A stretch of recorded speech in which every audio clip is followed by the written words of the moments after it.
Бул тегеректеги чөптөрдүн дагы көп түрлөрүн, алардын ар түркүн өнөрлөрүн, мүнөздөрүн биле турган бул бала.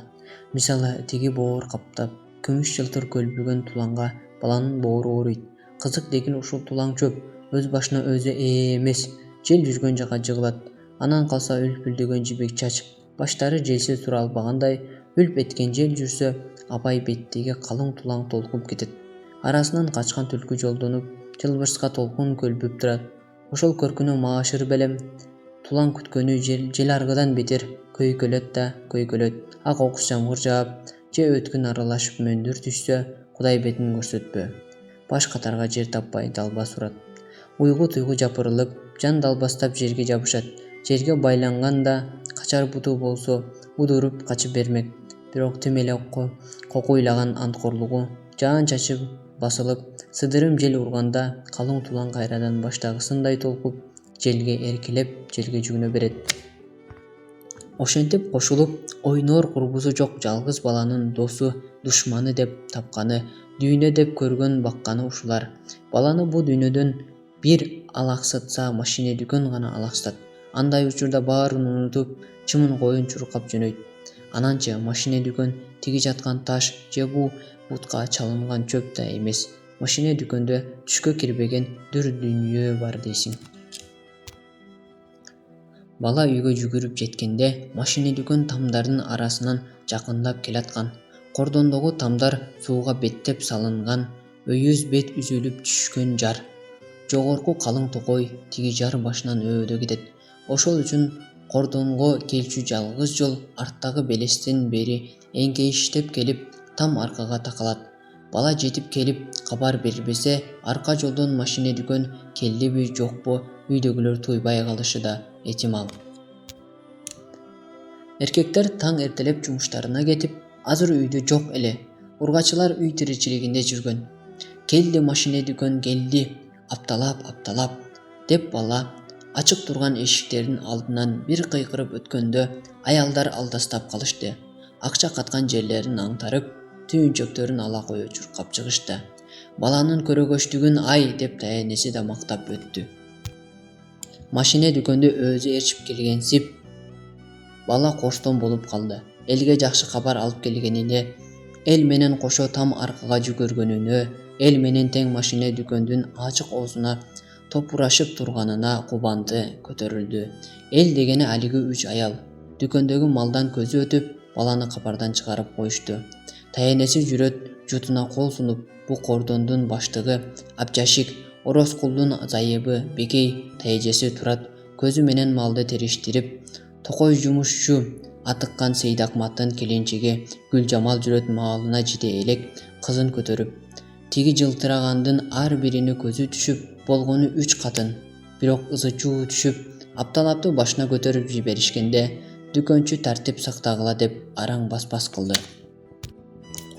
Ага болмок бу катындар. Оболу колу жетип, көзү көргөндүн баарын бери мен алам деп сукулдап, анан кайра тандап, анан эчтеме албай кайра кайтарып жатышты. Бирден бирди тандашып, ишене албай бири-биринен сурашып, талашып тартышып, тигини мууну кармалай беришип, бир буюмду 3 кайталап сурашып, бири жакса бири кымбат көрүнүп, башкасынын түсү же гүлү жакпай дүкөнчүнүн башын айлантышты. Бала четте турду. Апталапты алгач көргөндөгү кубанычы сууп, эңсеген кызыгы көрүнбөй, баланын көңүлү иренжиди. Жанаараак табышмактуу сандык болуп көрүнгөн машине дүкөн эми жөн эле көр жер салган жүк машине болуп калды. Дүкөнчүнүн да кабагы бүркөлдү. Бу катындар курулай, сук арткандан башка бирдеме алаары көрүнбөйт. Жол азабын тартып, ушунча алыстан убара болуп келгенине кейип тургансыды. Акыры айтканындай болду. Сугалактыгы бастап, катындар кетенчиктей берди. Шылтоо издеп, дүкөнчүгөбү, бири-биринеби актана кетишти. Акчам жок эле деп таянеси баштады. Акчасы жок куру алаканга мал келеби? Бекей тайежеси болсо, эри жокту балуу буюм алышка батына албады. Бу дүйнөдөгү аялдардын эң шортуусу ушул Бекей тайежеси. Анткени баласы жок. Ошол үчүн аракка тоюп алган сайын Орозкул урган. Баланын таятасы Бекейдин атасы. Ал байкуш арачалап ала албай четте туруп азабын тартат. Ушу көйдө жүргөн Бекей тайэжеси азыр дүкөндөн чай чамек алган болду да анан 2 шише арак алды. Өз шорун өзү кайнатып, бул эмне кылганы? Тайенеси чыдай албады. Эмне балээни башыңа үйүп жатасың, бейбак, деп дүкөнчүгө угузбай күбүрөдү. Ишиң болбосун, деди Бекей тайэжеси өчөшкөнсүп. Өзүң билбей куруп кал, деди тайени жыланча ышылдай заарлуу шыбырап. Дүкөнчү арада турбаганда тайени Бекей тайэжесинин өлүгүнүн башына нечен жолу отуруп турмак. Бул экөөнүн жаак өчтөөлүгүн кое кал. Атырылып айтышкандай болушса жанына киши чыдап тура албайт. Сөз алаксыткан Гүлжамал келин болду. Жакында Сейдакмат шаарга барганы жатат. Аерде акча керек болот эмеспи? Ошол үчүн тарткынчыктап жатканын ал дүкөнчүгө түшүндүргөн болду. Берки экөөнүн алдыртан акча калышканын байкатпай кетти. Ошентип катындар машине дүкөндүн оозун сагалап бир топ турушту да дүкөнчүнүн сөзү менен айтканда сокур тыйынга арзыбас соода кылып үйлөрүнө тарады. Силерди эл деп келген мен да акмак деп түкүрүнүп, дүкөнчү чачылган малын жыйнай баштады. Мына ошондо бала көзүнө чалынды. Ой шалпан кулак, кимдин баласысың? Баланын кебедесин келиштире айтты дүкөнчү. Калкан кулак, кабак баш, чый моюн дегендей бар эле. Бирдеме аласыңбы, деди дүкөнчү. Айт, аларыңды, болбосо жабам, акчаң барбы? Дүкөнчү баланы жөн эле шабакка чегип сурап жаткан. Бирок бала каадалуу кишине жооп кайрыды. Акчам жок эле аба, деп башын чайкады. Жок дебе, болуш керек, деди дүкөнчү ишенбегенсип. Кудай берген ушунча байлыктын ээси боло туруп, баарыңар оозуңар куу чөп менен арчыйсыңар. Алдагы чөнтөктөгү акча эмей эмне? Жок аба, деп бала чынын айтып, болгон сырым ушу дегендей жалгыз чөнтөгүн аңтарып сууруп чыкты. Анысынын да түбү тешик экен. Экинчи чөнтөгүнүн көзү шырылуу болду. Акчаны түшүрүп алган турбайсыңбы? Ойноп жүргөн жериңди изде. Бала үндөбөдү. Аздан соң дүкөнчү дагы сурады. Кимдин баласы болом дедиң? Алиги Момунчалдын баласы болуп жүрбө? Бала жооп ордуна баш ийкеди. Чамасы небереси болосуң го, уул баласы жок эле. Же небереси турбайсыңбы? Деп бала башын ийкеди. Апаң кайда? Бала жооптон тутукканды. Апасынын жайын айтуудан кыйналчу. Дайынын билбей кетти го апаң. Сен кайдан билмексиң? Билбейм. Атаңчы, атаңды да билбейсиңби? Бала үн чыкпады. Эчтеме билбегениңе жол болсун, жигит. Дүкөнчү саал жекире тамашалады. Болуптур эмесе, билбесең билбессиң. Келе чөнтөгүңдү тос, деп конфет ууштап сунду. Чоң жигит бол. Бала тартынды. Ала кой, мени жолдон кармаба. Бала чөнтөгүн конфетке чучуйтуп, Бальтек деген итин издеп калды. Итин коштоп машиненин артынан бир топ жерге жүгүрүп бармак. Бала Бальтегин чакырды. Орозкул атып салайынбы деп калат кээде. Мындай күңк этип үрбөй аяк бошотор иттин кереги эмне дейт? Таятасы гана жакшы ит табылганча деп суранып, маал катып жүрөт. Бальтек Орозкул айткандай бар, өзбү, жатпы, иши кылып бирдеме таштаса болду. Шыйпаңдай берет. Бала жүгүрүп барар жерге ит да барарына көзү жетпеди. Жолдо кала берет, ошентсе да ит жанаша жүрсө көңүлдүү болор эле. Дүкөнчүдөн жашырып бала Бальтекке конфет таштады. Билип кой, алыска чуркайбыз, деди бала итине акырын.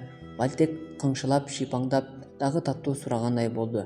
Дүкөнчү абасы итке бертип берген жок эле го. Аны ойлоп бала кысынды.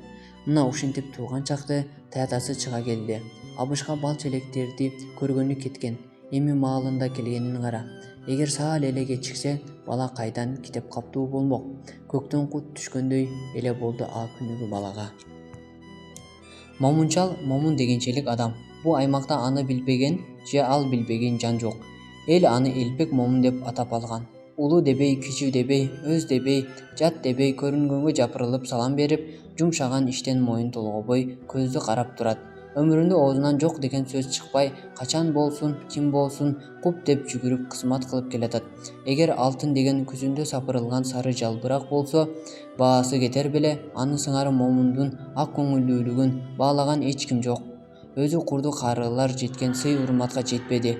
Аны санга кошуп, көзгө илип, оозун жели менен болсо да барктап коюш эч кимдин оюна келбейт.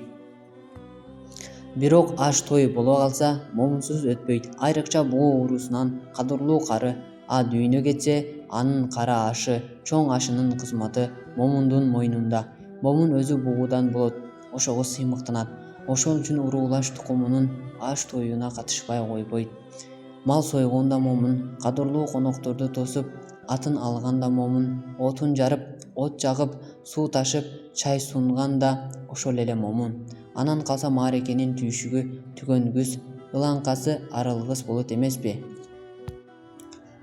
Мына ошондой көпчүлүктүн кызматына момунду сала беришет. Момун эл көзүнө жүгүргөн болуп, көмүскөдөн насыбай атып отуруп калбайт. Тапшырылган иштин жөнүн айттырбай билип, күттүрбөй бүтүрөт. Ошол үчүн келин-кезек кээде «Ох жаным, өлүп кетебизби? Элпек аке бар эмеспи, ошол бүтүрөр. Бай салалычы. Деги Элпек аке болбосо биз эмне кылмакпыз?» деп буйтка жерге отура калышып, ушак айың сөзгө кирет. Ошон үчүн алыстан жээ небересин учкаштырып, соорунчу конок болуп келген момун сөөлөт күткөн өзү теңдүү аксакалдардын катарында төрдө отурбастан, самоорчу жигиттен бетер качан болсо кемеге очоктун тегерегинде башка бирөө анын ордунда арданып бычакка түшмөк. Момун капаарына да алып койбойт. Ардан 3 күн кийин туулган деп коюшат аны. Көрүп көзү каныккан, угуп кулагы бышкан кары жаш, алыс жакыны намыстанбайт. Момун Элпектин пешенесине жазылганы ушул деп басып кете беришет. Кокус алыстан келген чоочун бирөө таң калып: «Эй, Кокуй аксакал, келиндердин кол баласы сизби? Бул айылдын жаштарынан жаман чыкмасы жок беле?» деп калса, момун терикпейт. «Өлгөн өз агам болсо, кызматында мен турбаганда ким турат?» дейт. Бугулуктардын баарын бир тууганым деп билет. Алиги өлгөн жан төрдөгү каадалуу конокторго да бир тууган. Ал жагын териштирбейт. Мүйүздүү эненин балдары болобуз, умай энебиз. Тукумун бу дүйнөдө, а дүйнөдө ынтымагынан жазбасын деп осуят таштап кеткен. Момун Элпек деген ушундай киши. Улуу кичүүнүн баары ага тең туш, сен деп сүйлөшөт. Шакабалап кетишсе таарынбайт. Санга кошпой өтүшсө ызаланбайт. Өзүн сыйлабаганды өзгө аябайт деп бекеринен айтпаган го. Момун өз башын сыйлоо дегенди билбейт.